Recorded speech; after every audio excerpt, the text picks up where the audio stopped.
So this is the inaugural video in a new series that I want to do, and I really wanted to get into the makerspace of the SCA and talk about kind of the introductory, the first level steps in getting in any of the arts, whether you're doing that for competitive purposes or frankly maintenance purposes, just to keep up or maintain your own personal SCA kit, or personal interest, or whatever. I want to use this series to give you a little bit of guidance. And I was bandying about a couple of things, and really I've got a bit of a story to tell you how we landed on this subject. So for those of you who know me, I love to grill. I love, we'll occasionally fire up. I say occasionally, like maybe once a week, maybe maybe 3 times every 2 weeks. We'll fire up the grill. I'll put half bag of charcoal in there, and we will cook a lot of meat. Beef, chicken, pork. I like to grill. I like getting a lot of meat on there, and then we cook, 5, 10, 15, sometimes 20 pounds of meat, and then we'll cut it up, and that'll be lunch for the next 7, 8, 10 days. There's 3 of us in the house. One of whom is a teenager with a hollow leg. So today I was grilling, and it was, I believe, 6 large chicken breasts, and they were done. So I grabbed them, I brought them in the house, and I'm getting ready to cut one up. And I grabbed this knife, as a matter of fact. Now this is a Chicago cutlery steak knife, not like dinner table steak knife, like prep steak. And it was right in the block. I just turned around, grabbed it, pulled out, and I go to cut, and it hit the meat, and I remember thinking, okay, this meat's tough. I mean, it's breast meat, it's white meat. It's going to be a little tough, but this should not take this much effort to cut through it. So I reach back around. I grabbed the knife I frankly should have grabbed. This is my personal favorite knife. This is, again, Chicago cutlery, but this is a butcher's knife, and it's one I personally maintain. And if you run your fingers over the edge, it's got a good edge on it. And I put that on there, and it glided, just went right through the meat. I mean, I was like, yeah, now that's what cutting meat is supposed to feel like. And that put the bug in my ear. That reminded me that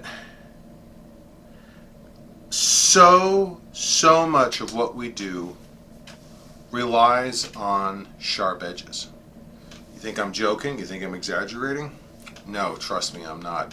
If you're cooking, you could be cooking meat, you could be vegetables. With very few exceptions, food prep is going to involve cutting something, and there's very little that's more disheartening in the kitchen than trying to cut steak or pork with a knife that's not up to par.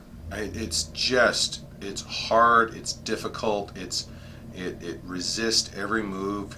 You're tearing it. I mean, it's really an unpleasant experience because it makes food prep such a chore. And I'm one of those people that says when you're preparing food, that should be an enjoyable experience. Woodworking. Yeah, I'd say half, if not more, of all the tools in my shop have an edge you could shave with, and that's not by accident. Even blacksmithing. One of the jokes with blacksmithing shops is when you're in a shop, you have to assume everything there wants to kill you.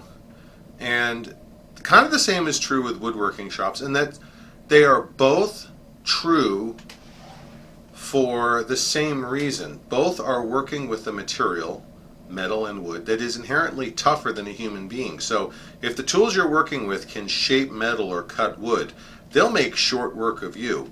Now granted, a blacksmith does not need the same type of edges as a woodworker, but there are plenty of tools they need to keep a fine point on or a fine edge on for shaping or for engraving, sometimes just for marking. Sewing. Granted, scissors are a slightly different animal than knives, but you've got to have good shears to cut the fabric. Needles. Sometimes needles can get dull, especially if you're doing like leather work. What I'm going to show you here can be applied to sewing needles. You can take the needle and there's a way of running it down your honing stone to clean it up to get a little bit of extra edge on it. So much of what we do in the SCA involves tools, and so many of those tools involve having a good edge. So what we're going to do today is I'm going to show you a little bit of how to get a good edge on your tool so that your tool works for you. Your tool shouldn't be fighting you. If you have a dull edge on what should be a sharp tool, it's going to fight you. And you're going to hate this task. You're going to hate this hobby. You're going to, I've done that. I have fought tools, and it's frustrating. It's aggravating. It makes you not want to do it. Then I take the tool and I go sharpen it, and all of a sudden, life is better. So that's the introduction. Let's get down to the tools here. All right, so let's start with our first offender here. This, like I said, is a Chicago cutlery knife. I think officially it's a boning knife. They all have proper names, and I am not a professional butcher. But you can get a good idea of the contour. It's a fairly straightforward knife with a straight edge and then a bevel, and then it curves up. And this edge is slightly bowed. I mean, it's designed to have a slight bow to it. And this is the one I grabbed, and I went to cut, and it wouldn't cut. I'm like, I think I've used toenail clippers sharper than this thing.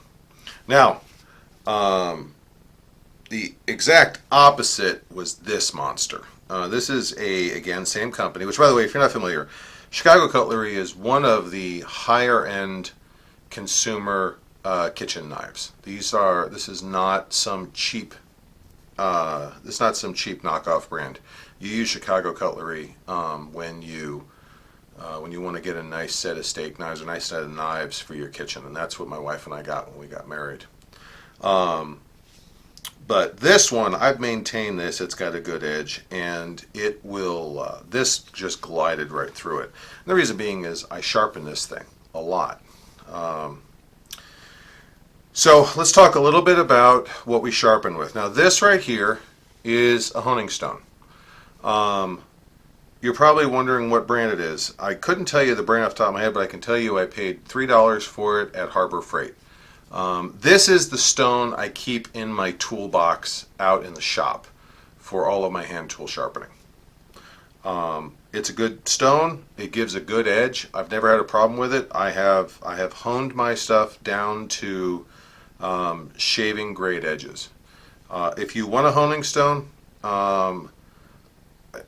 I mean, are there bad honing stones out there? Yeah, absolutely. But the truth of the matter is that if you get a even halfway good one, not even halfway, even a halfway decent one, you can get a good edge on your daily use blades.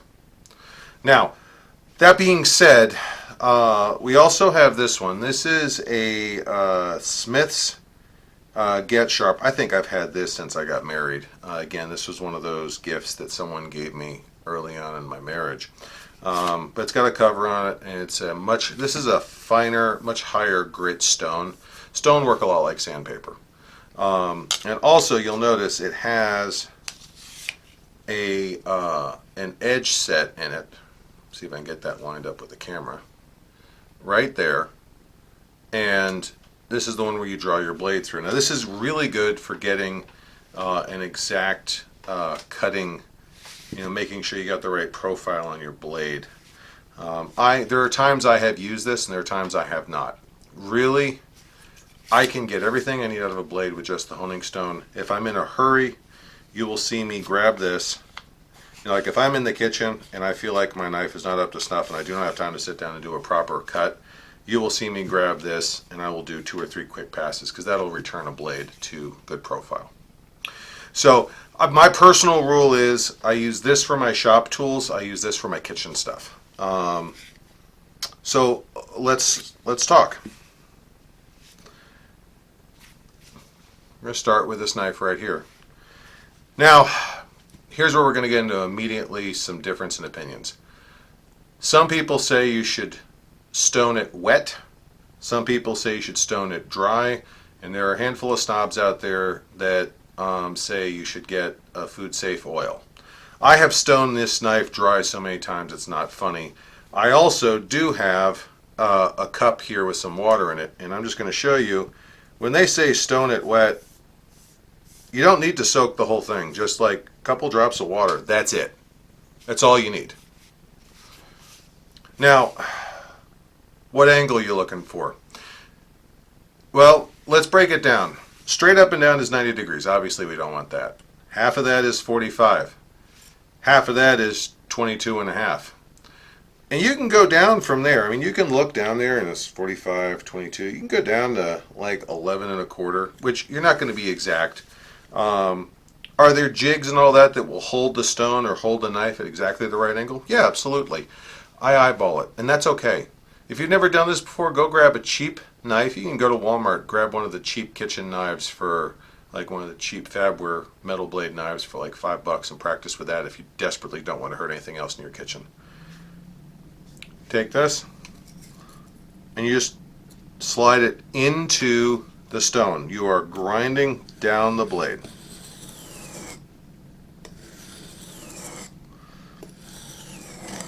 You want to think of it as if you were shaving the top part of the blade off. Yeah.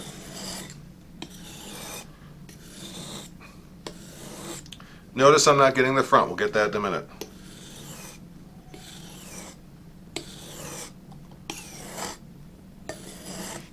You'll hear the blade sometimes catch. As it gets down here, there's a little bit where I have not sharpened it that much. And that's where you start getting into the tang.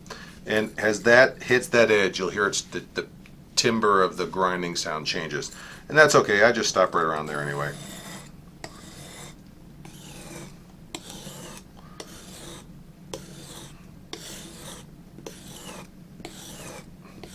That's all there is to it. A couple of passes, then you come up here.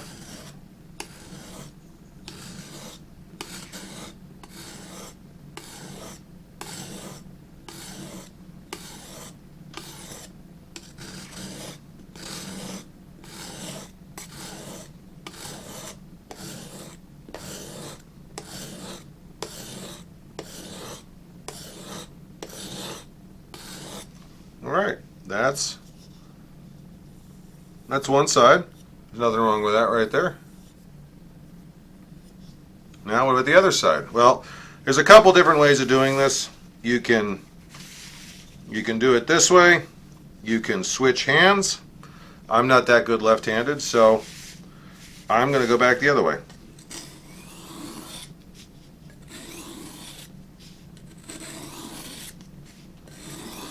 Now I'm being very careful. My motion is this way, not into my hand, because I am very cognizant. If this slips and I've got force on it, that'll go right into my finger, and we don't want to do that. And I really do need, you can see as I do that, it wants to move, so I got to hold it. Most of my force is into the stone and very slowly back.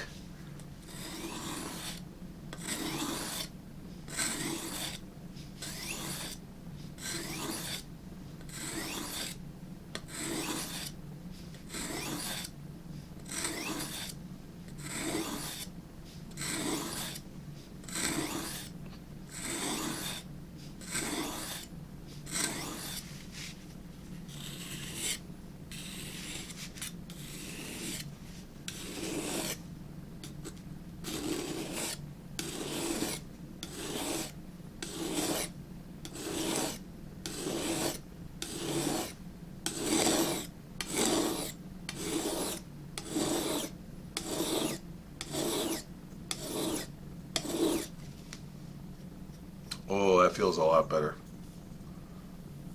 Yep. I'm going to do a little bit more on this side here.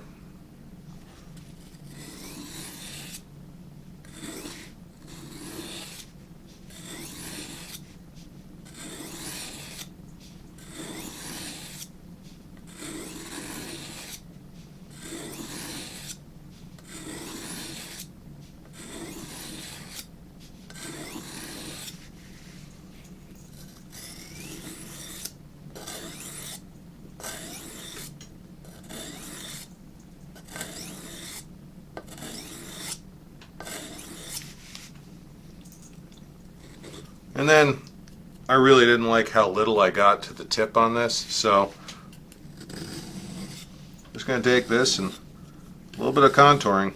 Honestly, this is vanity. It's not like I'm going to stab anything with this, but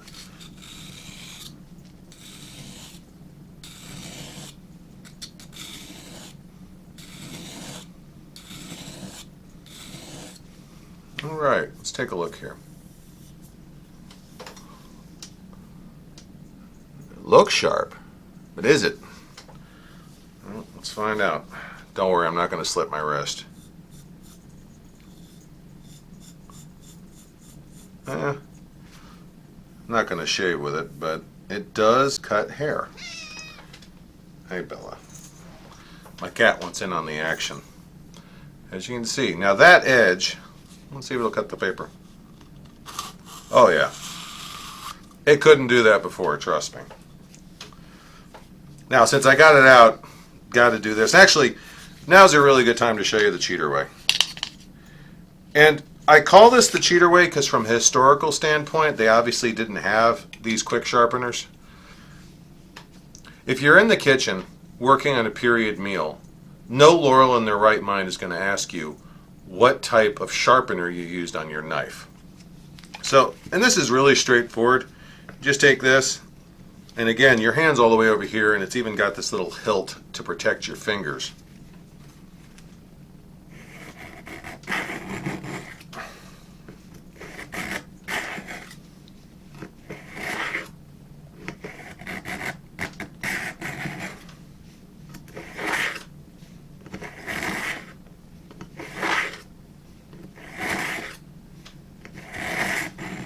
There you go. Yeah, that's got a good edge to it. Let me go ahead and contour the front here.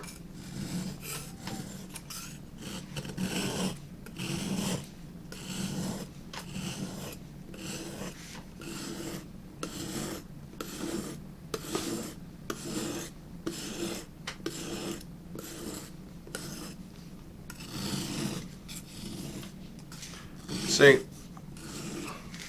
are you going to be a master at this right off the bat? No, I'm not a master now, and I've been doing this for a couple of years.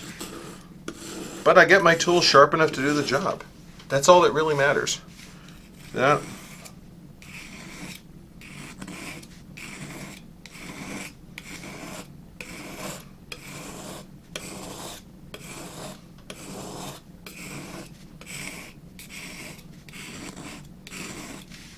All right. And yeah, you will get some dust on you. You'll want to wash that off. Oh yeah. That'll glide right through anything. Now, quick side note. These knives are not randomly shaped. This very straight edge with a slight curve, the slight curve on the back, and the tip with a, no, this is actually a proper butcher knife. There's a slight bulge there. If you learn proper butchering, those shapes are all very important to getting the right cuts together. First time I picked up a proper butcher's knife that was sharp, I noticed immediately, because there were a number of cuts when I was trying to prep a turkey or butcher a chicken for a meal, that these shapes just worked really well to get right in, get right into the joints, slice and cut clean. I was able to prepare the food very, very easily. It was a much easier experience than what I was doing before with just whatever sharp knife I happened to pick up. So if you are, and this kind of goes out to all the tools, if you are using tools in what you're doing and there are specialized tools in your discipline, whatever it is. I'm not saying you got to go buy all the specialized tools. There are some times where that's just excessive, but do some digging around. If I were doing more period cooking, obviously I would keep sharp knives, but I might look around to see how far back a butcher's knife goes. And I happen to know that a butcher's knife can be justified in period because this this is the little brother to the Messer's sword. And if you want that story, I'll put a link to my blog post on it. So let's move on. We've got a few other things here. Now we're going to move up to my actual shop stone. What's this? Well, if anyone's been watching my videos, this is my chisel. One of several that I own. And this one actually got some use over about 2 weekends ago because I was doing some serious woodworking. Now, how do you sharpen a chisel? Well, it's kind of the same and it's kind of different. So, first of all, you'll notice this stone has two tones on it, a dark and a light. Now, there's no real convention about this, but generally my experience has been the darker stone is the rougher stone and the lighter stone is the finer grit. These are, again, I have seen people stone wet, I've seen people stone with oil, and I've seen people stone dry. I don't tend to have water out in the shop, so I stone dry. So sue me. Most of my stoning when I'm resharpening is I start with a fine grit, but we'll start with the rougher grit here. And with a chisel, again, 90, 45, 22 and a half, and then you get down to 11. And you just you can look at it as to how the original bevel was from the factory, and you just know not to go below that bevel, otherwise you're just going to be grinding this down without actually getting to the tip. And there's a bunch of different ways to do it. You can actually buy jigs that will hold it at the right angle, little wheel that goes right here, and it'll just right across the stone to hold it. I prefer hand sharpening, partially because it's period, partially because it's easier, it's faster for me. But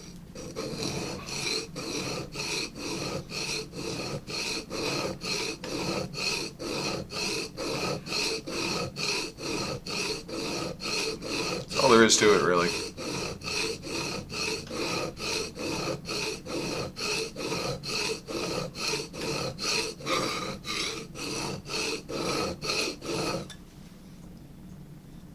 Now,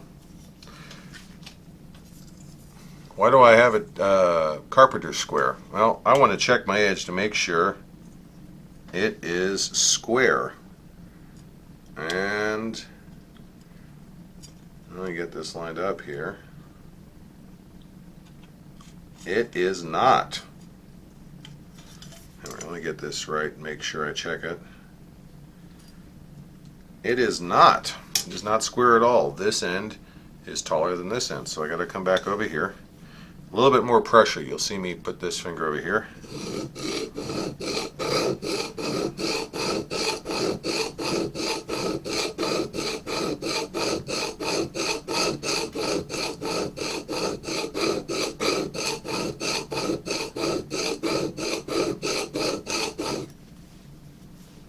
Only took a few passes to knock it out of whack, so let's see if it takes a few passes to get it back in whack. And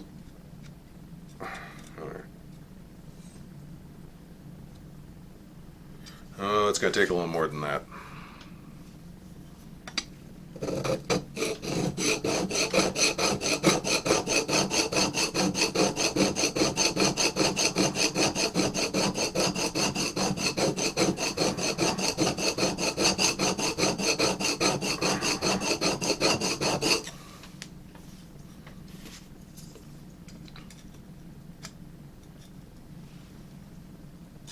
Let's see here. Oh yeah, that cleaned up nicely. It's now perfectly. Now, for the chisel, so I've been grinding it like this with the bevel down on this side. You run your finger over the top and you can feel a burr. We're going to take care of that burr in a minute. But for right now, we still want to concentrate on this. This is sharp-ish. We're going to turn this over. This is the fine stone. Get down here, even pressure. Just a couple of passes. I'm not terribly worried. The point here is to get that edge just a little bit sharper.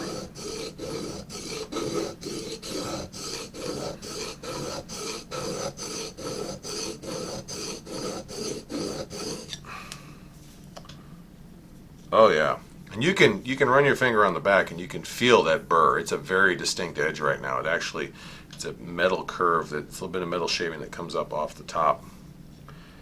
So let's check it square. Oh yeah, no light at all. So what do we do with that burr? So I'm going to come here. It's going to once over, and that's going to flip it over the top. It actually breaks off a lot of it now. Okay, so I want to show you this. See the little two superimposed W's there? This is the Wood By Wright strop, and I've got a story for you. All right, so we need to talk about this for a minute. I've got a cool story for you, and I'm telling a story not because I want to hype up another YouTuber, though I do think he does put out good product, but I want to show you this. It's called a strop, S-T-R-O-P, and the reason I want to show it to you is because there's a cool story behind this. For those of you who don't know, James Wright, who does Wood By Wright, is a traditional hand tool woodworker, and frankly, a lot of my first level research when it comes to woodworking comes from YouTube videos from reputable woodworkers.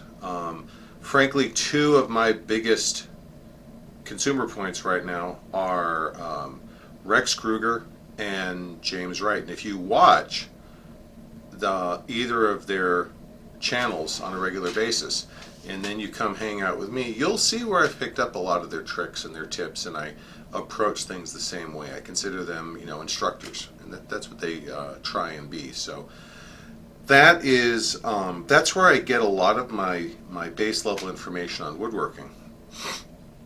So probably about 3 weeks ago now, James Wright was doing a video on, it was a live stream on blind dovetails. And I've wanted to do blind dovetails for a while. I have no illusions about knowing how to do them because I watched one live stream, but it was very instructive. And it's a live stream, so there's lots of banter and commentary as he's doing his work. And in the middle of this video, this live stream, he makes it relevant to the conversation he was having, but he just randomly blurts out, "He was vigorous, father, very vigorous." And about a minute later, he straightens up and he goes, free Wood By Wright t-shirt, anyone who could tell me what movie that was from. I recognize it immediately. And I was sitting there with my feet up, I had a can of soda in my hands, I was in no hurry, and I'm like, what the hell? Put my feet up, put the can of soda down, pull the keyboard. I'm taking my time, I have no illusions. There's 100 and something people on this live stream. I'm like, this is just bragging rights that say I know this. And I type in Mask of Zorro. And then about a minute later, James's wife, who's running the live stream, she's the one that manages the back end, she goes, "Hey, Cisco's the only one who got it." I literally looked at the screen and I'm like, oh, come on, guys, I can't be the only one who watched Mask of Zorro. So James stands up again, looks in the camera, and goes, "Hey, Cisco, go to my website, pull up my webpage, and there's an email form there. Send me an email with your address, and I'll send you a t-shirt." Okay, cool. I love Wood By Wright. I love his channel. He does great stuff, and I think it's every weekend. I think it's Saturday. He does dad jokes, and I hate dad jokes, but I just find these funny enough to be engaging. He's just a good guy. So I pull up the form, and I could have just put my email in there and said thanks, but I put in a quick paragraph going, "This is really awesome. Thank you so much. I'm a novice traditional woodworker. I do medieval reenactment with the Society for Creative Anachronisms. If you're interested, here's the video on my toolbox." I obviously don't expect him to watch it. And you know, this is it's just an honor to get a chance to chat with you for a second. Thank you so much, and keep up the good work. And I gave him my address, and I hit send. No big deal. And then he finished the video, which, by the way, blind dovetails are awesome. I will put a link to the save of that live stream, just because I think you will, if you like woodworking, I think you will like the James Wright a video of blind dovetails. They're really cool. But about an hour after he got done, my phone rings, my phone pings, and I got an email, so I go back to my computer and pull it up so I can read it on the big screen. And he says, hey, that's awesome. I got my start with leather working at Ren fairs. That's really cool. Keep up the good work. And I'm going to send you something other than a t-shirt. I'm like, okay, cool. You know, it's a free gift. I'm not going to complain. Well, he sends me this. This is a strop. And the green stuff, this is buffing compound or stropping compound. And it's a type of adhesive, it's a type of abrasive you put onto a strop that helps put the polished edge on metal when you're sharpening it. You start with the stones, you get it down to the angle and the bevel you want, you get it nice and smooth, and then you use your last few passes on a strop to help really refine that edge. Now, I've been meaning to get a strop for a while, I just haven't. I mean, there's no real reason, I was just lazy. But the fact that I still needed one, and the fact that without being asked for one, he said, hey, I'm going to send you a strop, I just think is really awesome. So, James, if by any chance you're seeing this, thank you again. You bring joy to this novice woodworker's heart. And even though I have a historical toolbox, which I made myself, and I promise I was not going to decorate it with anything gaudy, and I'm not going to do any fancy paint jobs or anything on it. This is the Wood by Wright sticker you sent me, and it's going on the inside of the box. You're probably going to be the only sticker in there, but you earned it, brother. So God bless you. Keep up the good work. And now let's get back to sharpening.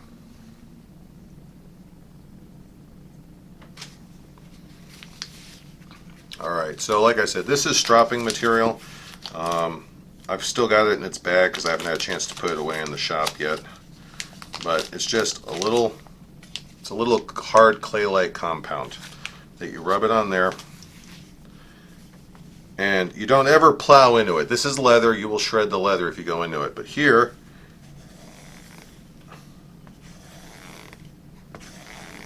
just a few passes. And then come all the way to the edge, hold it flat,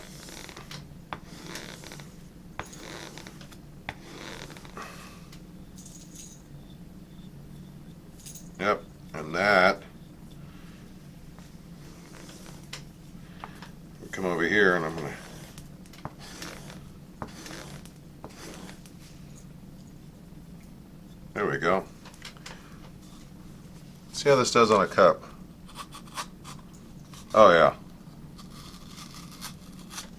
If you look on the inside there, watch this.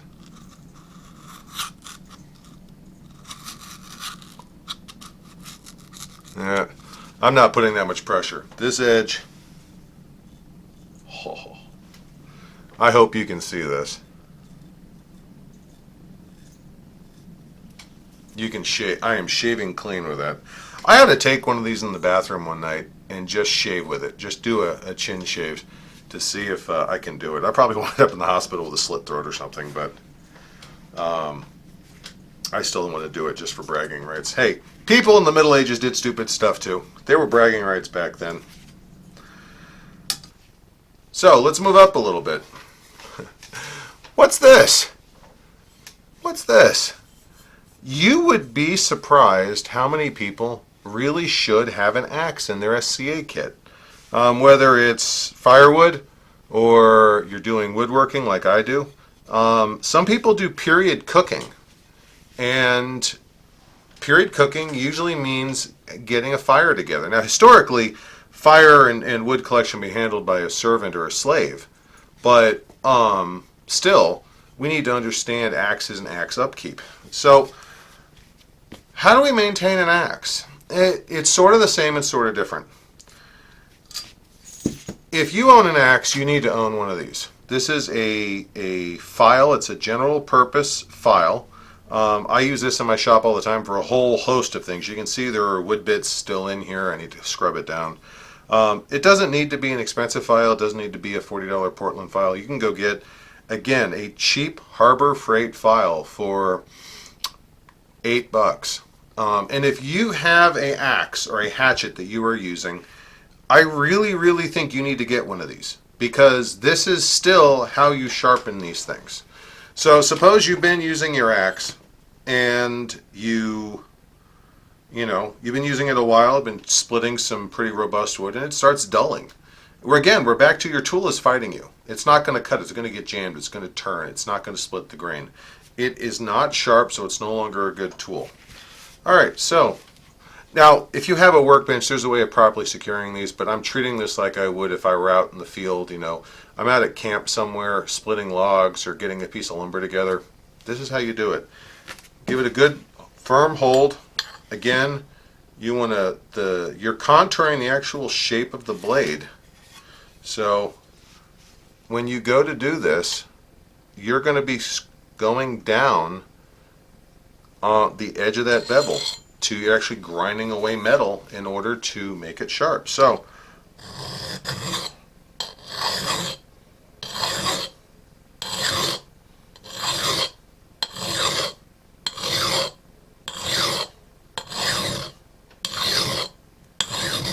and I am not being gentle here. I'm being slow and I'm being very specific, but I am not being gentle.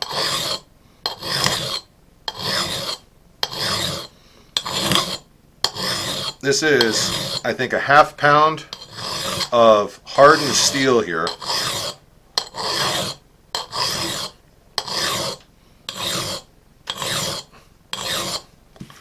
All right. You can feel it start to take shape. Now I'm just going to turn it over. Do the same thing on the other side. And you're going to see me get down on the grip.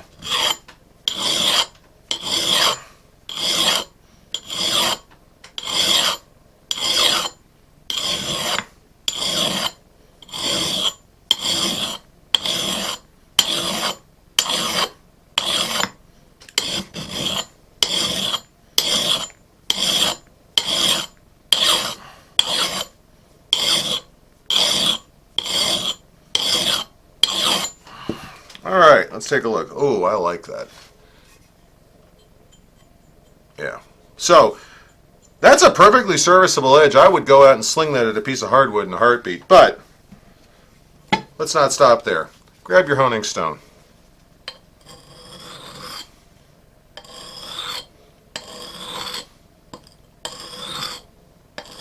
Notice now I'm going over the blade. I'm not cutting into it. You can go in, you can go out. At this point, this is like sandpaper. I am smoothing the blade off and cleaning up that bevel.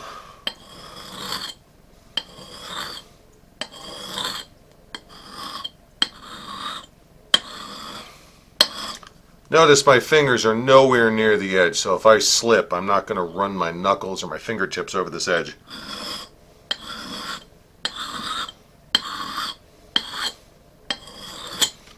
Now we turn it around, we do the other side.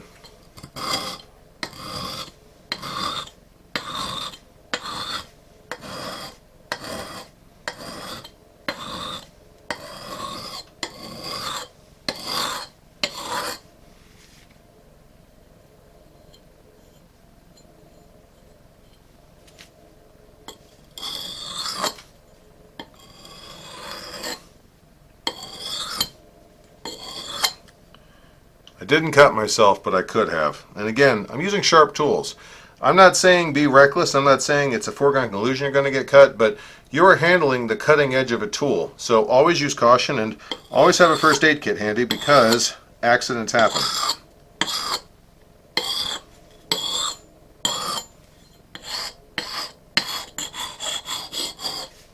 All right. Oh yeah. Oh yeah. Let's see if I can do that here. Yeah, that's cutting hairs. And that's how you sharpen a hatchet. Same trick with an axe. Now I know I talked about scissors. Well, yes and no. Let's talk about scissors. Scissors are not cutting tools the way a knife is. They don't rely on this edge being razor sharp. As a matter of fact, a lot of shears, this angle is almost perpendicular. This angle right here is almost perpendicular. The shear works by the two edges meeting, and as they close, they pass each other, and anything caught in the middle is sheared. Now, shearing is not a fancy way of saying cutting. If you talk to anyone who's into structural engineering, which I had to take a 4-hour, I think it was a 6-hour class for that in college, shear strength is a specific mechanical strength measurement. So shearing is a very specific type of cutting. Generally speaking, it is better to just, if you have scissors like these, which are just a few dollars, and this edge gets beat up, it is probably better for you to just buy new scissors than to try and sharpen them, unless you have specific knowledge of how to sharpen them. Now, if you own some upper end scissors like Gingers, if you are part of the Church of Ginger, like about 3/4 of the SCA women I know, there are actually sharpening tools that you can buy, and there are techniques on how to sharpen those, or you can take them to a shop and have them sharpen them. It's a lot of the same process that we have talked about here. You are using an abrasive, usually a stone or a file, depending on the scissors, depending on the circumstance, to help clean up this edge so the edge is perfectly straight and perfectly positioned for a shearing cut. But it is not as simple as what we've just done here. Now, I know we talked about scissors before, and it is very important that you have sharp scissors. But I don't want you to see what I've done here with my other tools and think they just apply directly to scissors. They don't. But as to how to sharpen scissors, I don't know. But honestly, that's something I'm looking forward to researching in the future, because shears are period, and I'm just that type of a geek. Okay, when we talk about making things, invariably that's going to come into the conversation about tools. And I do want to discuss, I do in the future want to talk about making foods or items or woodworking. I want to get into those conversations. But before we do that, before we sit down and we talk about how to make all of these cool and interesting things, we need to talk about tools. And when we talk about tools, an overwhelming number of tools have to be sharp or they're not going to work. And when they don't work, it's no longer fun. It's no longer something you can enjoy doing. So that's why I wanted to start this way. That's why I wanted to sit here and take a few minutes and talk about sharpening things, because when your tools are sharp, they do what they're supposed to do, and when they do what they're supposed to do, they make your life easier. And when a tool works with you, that is where the task of creating can become a thing of beauty. And sharp tools are the cornerstone of the almost therapeutic level of enjoyment you can get out of good woodworking or good cooking or good stonework. I mean, any number of things. The right edge makes the difference. So, thank you for joining me, and thank you so much for joining me on this new branch of our adventure that is the Hawk's Nest in this channel for all of you out in the SCA.